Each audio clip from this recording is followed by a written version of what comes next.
प्रणाम सब गोटे के। हम मंजू मिश्रा आइ अहाँ सबके बीच एकटा साँझके गीत लऽ कऽ प्रस्तुत छी। कोशिश करै छी अहाँ सबके नीक लागत। जँ कनियो नीक लागत तऽ अपन आशीर्वाद देब, किछु त्रुटि भऽ जायत तऽ क्षमा कऽ देब। तऽ चलू सब गोटा सुनै जाओ।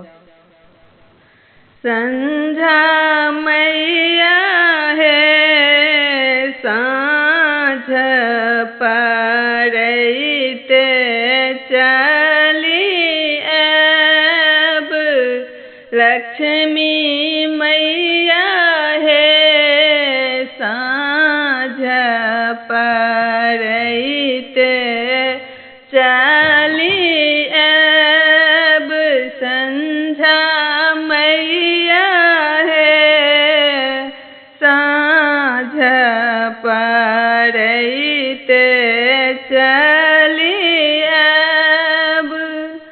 पहिल साँझ हे मैया, पहिल साँझ हे मैया, धूप दीप देखायब संझा मैया हे, सीथे कोई खे रखबै आबाद, संझा मैया हे सीथे कोई खे रखबै आबाद, संझा मैया हे सीथे कोई खे रखबै आबाद।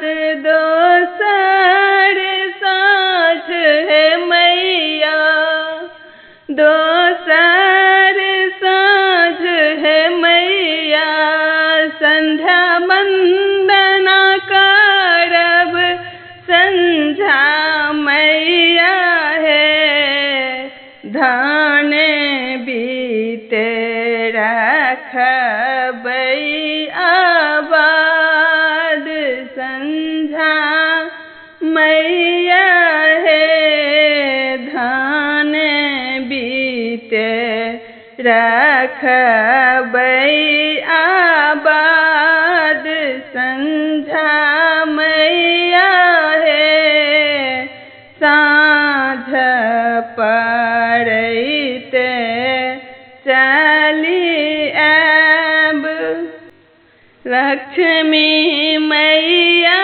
हे साँझ पड़ैते चली आब। कथी के दिया रहे मैया, कथी सूत बाती संझा मैया हे, कथी के तेल जरब संझा मैया हे, कथी के तेल जरब संझा मैया हे साँझ पड़ैते चली आब।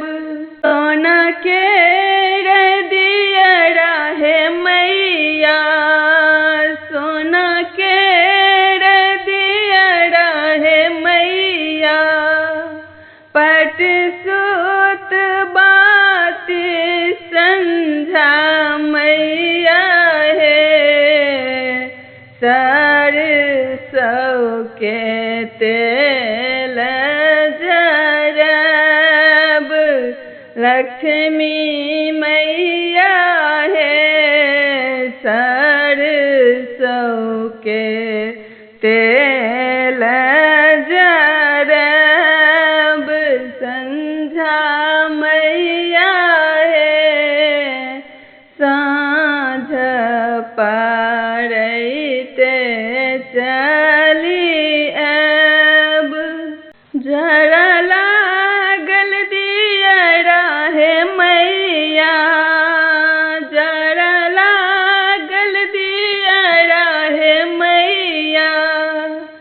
ढमक लागल बाती संझा मैया हे खेला लगली संझा मैया राती संझा मैया हे खेला लगली चारू पहर राती संझा मैया हे साँझ पड़ैते चली आब लक्ष्मी मैया हे साँझ पड़ैते चली